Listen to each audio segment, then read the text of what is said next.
Oke, assalamualaikum warahmatullahi wabarakatuh.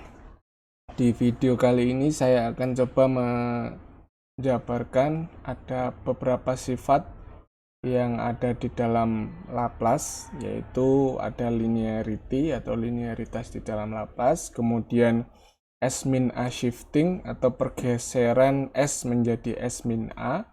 Kemudian yang berikutnya adalah bagaimana kita mengetahui sebuah Laplace itu existence atau tidak, dia itu eksis atau tidak, dia itu ada atau tidak.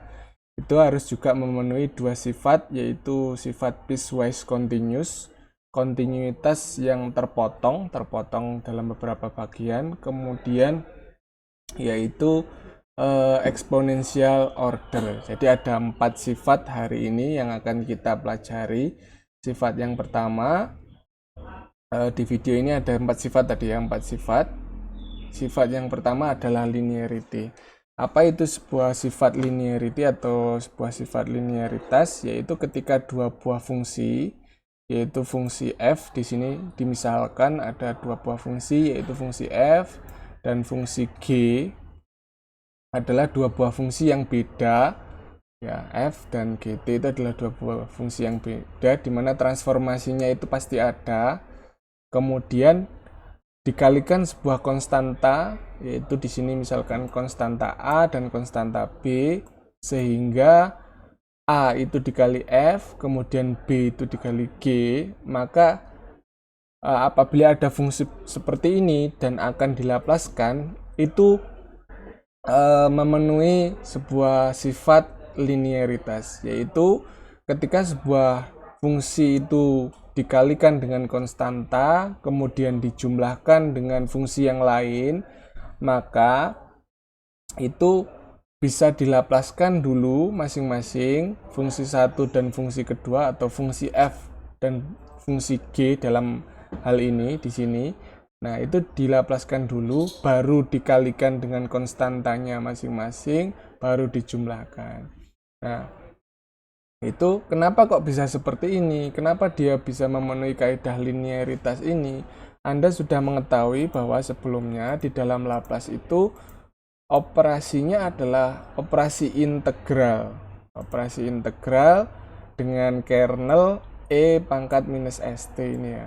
E pangkat minus ST. Jadi operasinya adalah pengintegralan dengan kernelnya E pangkat minus ST. Ada operasi integral. Di dalam operasi integral, kalau ada perkalian dengan konstanta, di mana konstantanya itu tidak memenuhi atau tidak ada hubungannya dengan T, fungsi T bukan fungsi T, atau tidak memenuhi X, jika fungsi X di sini ya, dx. Nah, di sini maka bisa dikeluarkan dari operasi integral ini ya. Misalkan di sini dikali A. Nah, ada konstanta A di sini. Karena konstanta A ini tidak ada hubungannya dengan ST, atau tidak ada hubungannya dengan T, dt di sini ya.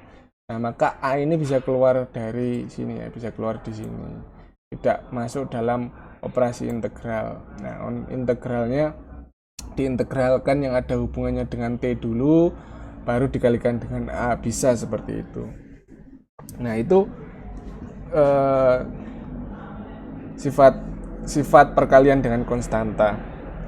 Nah, sifat penjumlahan itu juga sama. Kalau ada dua fungsi yang dijumlahkan akan diintegralkan, itu bisa masing-masing diintegralkan dulu. Fungsi yang pertama diintegralkan, fungsi yang kedua diintegralkan, baru dijumlah. Itu juga bisa. Nah, maka berdasarkan hal ini, karena Laplace adalah operasinya integral, maka juga memenuhi kaidah tadi yang disebut kaidah linearitas.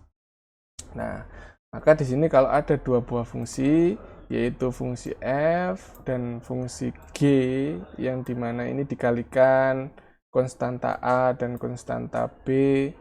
Nah, kalau dilaplaskan itu sama dengan masing-masing bisa dilaplaskan dulu, baik fungsi f maupun g-nya, kemudian dikalikan dengan konstantanya, baru dijumlahkan. Nah, ini kaidah linearitas, kaidah yang pertama. Contohnya adalah ini, yaitu ketika kita mencari sebuah transformasi Laplace dari fungsi yaitu cos HAT, cos hiperbolik AT.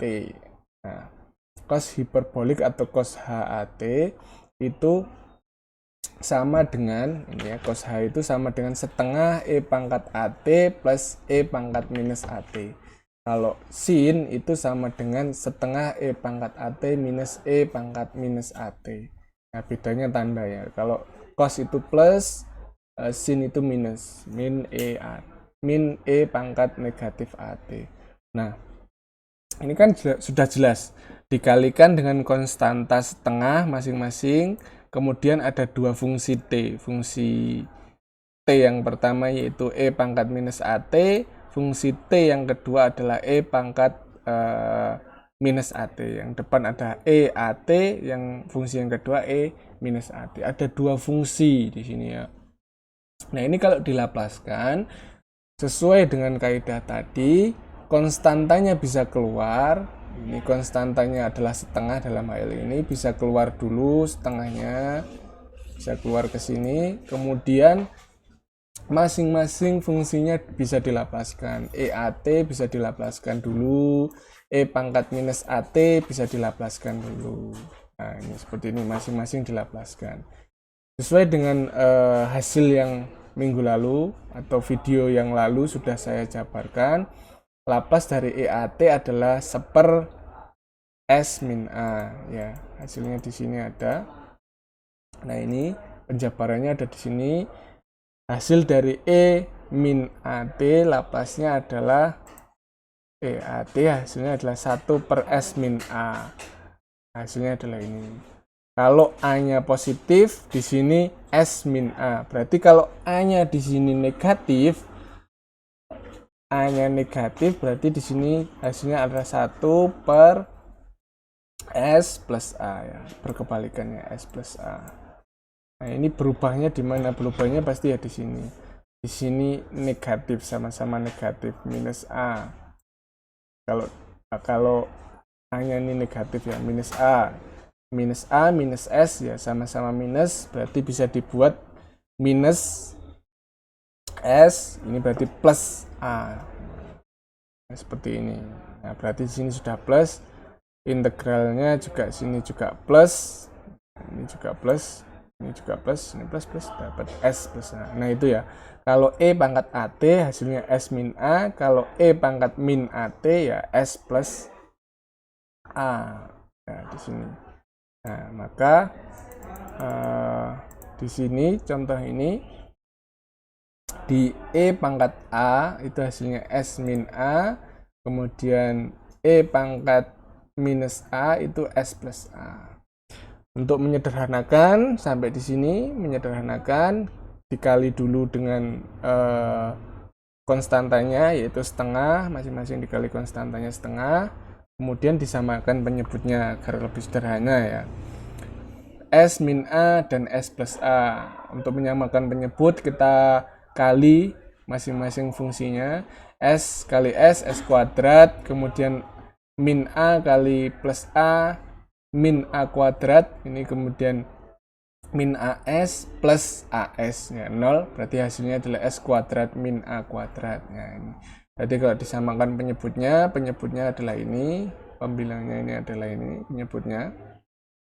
Kemudian karena menyamakan penyebut, berarti ini dikembalikan lagi untuk melakukan penjumlahan di pembilangnya ini. Berarti dikembalikan lagi S kuadrat min A kuadrat dibagi dengan S min A yaitu S plus A ya.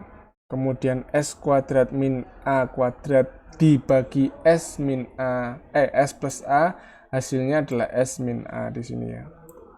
Nah, ini sudah. Nah, sudah. Kita perhatikan di sini. Perhatikan di sini S plus A kali setengah ditambah S min A kali setengah. Oke, untuk S, setengah S ditambah setengah S, berarti hasilnya adalah S. Kemudian setengah A ditambah dikali min, plus kali min berarti setengah A dikurang setengah A, 0. Nah, maka cos hiperbolik AT adalah hasil secara sederhananya adalah ini. S per S kuadrat min A kuadrat. Nah, ini. Yang berikutnya, contoh berikutnya adalah sin hiperbolik AT. Sin hiperbolik AT bedanya ada minus. Ya, baik plus maupun minus itu juga memenuhi kaidah linearitas ini ya. Plus minus itu sama saja di situ. Nah, ini kalau minus yang membedakan ini tetap S plus A, ini juga sama, yang membedakan di sini min, berarti bedanya tinggal tanda di sini min. Kalau di sini min setengah S dikurangi setengah S 0, kemudian ini minus kali minus plus, berarti di sini plus, ini plus, sama-sama plus ya. Kemudian setengah A ditambah setengah A hasilnya adalah A. Nah, ini adalah hasil dari sin hiperbolik Laplace dari sin hiperbolik A. Nah, ini tadi adalah bagaimana penerapan sifat linearitas dalam Laplace. Kalau ada perkalian dengan konstanta di sini konstantanya setengah, konstanta A, konstanta B, dan seterusnya, apapun di sini yang tidak ada hubungannya dengan T, maka dia bisa dikeluarkan dulu dari proses transformasi Laplace-nya. Kemudian kalau ada penjumlahan dua fungsi, ya masing-masing fungsi bisa dilaplaskan terlebih dahulu. Nah, ini adalah contoh bagaimana sifat linearitas di dalam Laplace. Oke. Nah, oke. Nah, itu adalah sifat linearitas di dalam Laplace.